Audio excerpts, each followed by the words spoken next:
Battery لے رہا ہے, کبھی کوئی اینٹی میزائل بیٹری لے رہا ہے. یہ سارا انہوں نے اکوپ کرنا شروع کر دیا. اس وقت اس سال انڈیا جو ہے دنیا کا سب سے زیادہ اسلحہ امپورٹ کرنے والا ملک بن گیا, اور ویسے اس کا تیسرے نمبر پہ اس کا آتا ہے کہ سب سے زیادہ اسلحہ امپورٹ کرنے والا. اب انڈیا کے دو ہی ایکٹیو یہاں پہ دشمن ہیں, ایک چائنا اور ایک پاکستان, اور پاکستان اور چائنا ایک ہے.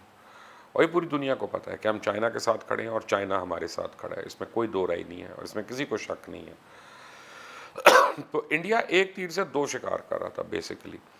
اب یہ کانفلکٹ بڑا ہو گیا.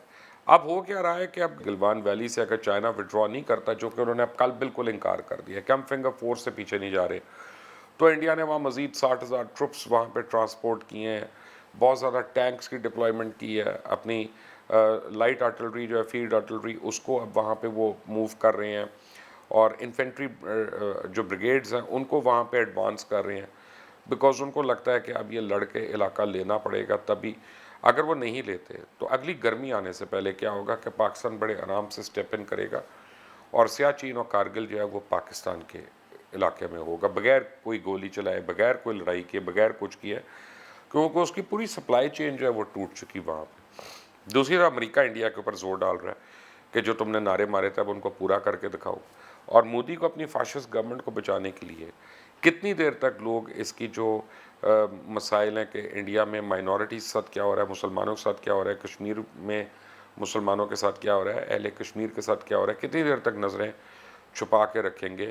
اگر یہ ان کے اکنامک اور سیکیورٹی نیریٹو کو بلڈ اپ نہیں کر سکتا مودی, تو پھر یہ ساری چیزیں لوگوں کو نظر آنا شروع ہو جائیں گی.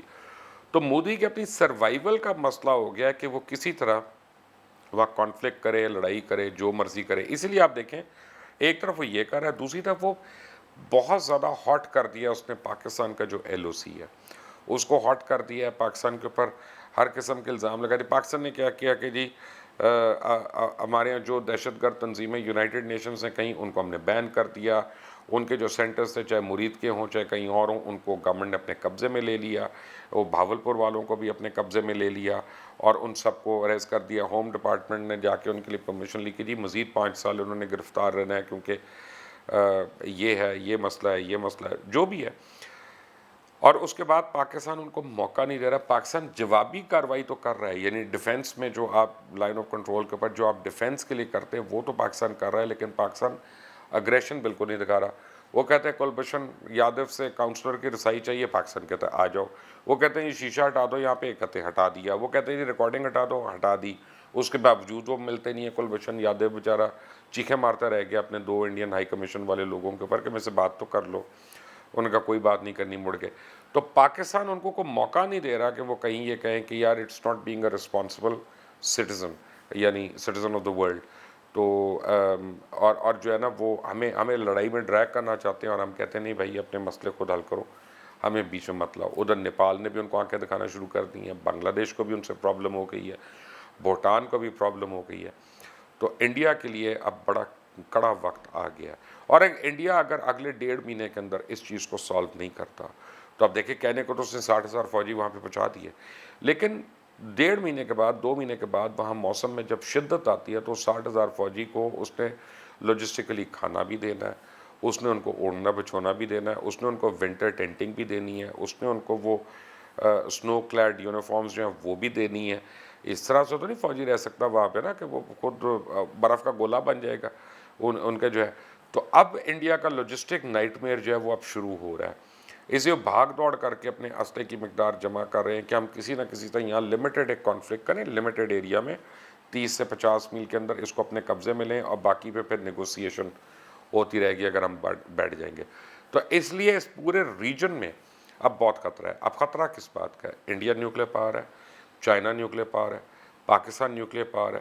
اگر رشیا انوالو ہوتا ہے because of any one of them, Russia nuclear power ہے, اسرائیل انڈیا کی ڈائریکٹ مدد کر رہا ہے وہ نیوکلیر پاور ہے, اور امریکہ اس کو تھاپیاں دے رہا ہے وہ نیوکلیر پاور ہے, برطانیہ پیچھے نہیں رہے گا امریکہ سے وہ نیوکلیر پاور ہے. So all is not well, something is cooking up. ہو سکتا ہے ہمیں ابھی نظر نہیں آ رہی, لیکن چند ہفتوں میں یہ سچویشن بڑی واضح ہوگی. اور مجھے لگتا ہے کہ اگر انڈیا اپنے یہ وہ چاہتا ہے کہ صرف فالس فلیگ آپریشن کرے اور پاکستان کو اور چائنا کو ایک ساتھ اس میں روپ ان کر لے, اگر ہم اس کو سکسیسفلی اوائڈ کرتے رہتے ہیں تو پھر انڈیا کے لیے بڑا مسئلہ ہو جائے گا، پھر اس کے اندرونی مسائل جو ہیں وہ اس کو زندہ نہیں رہنے دیں گے.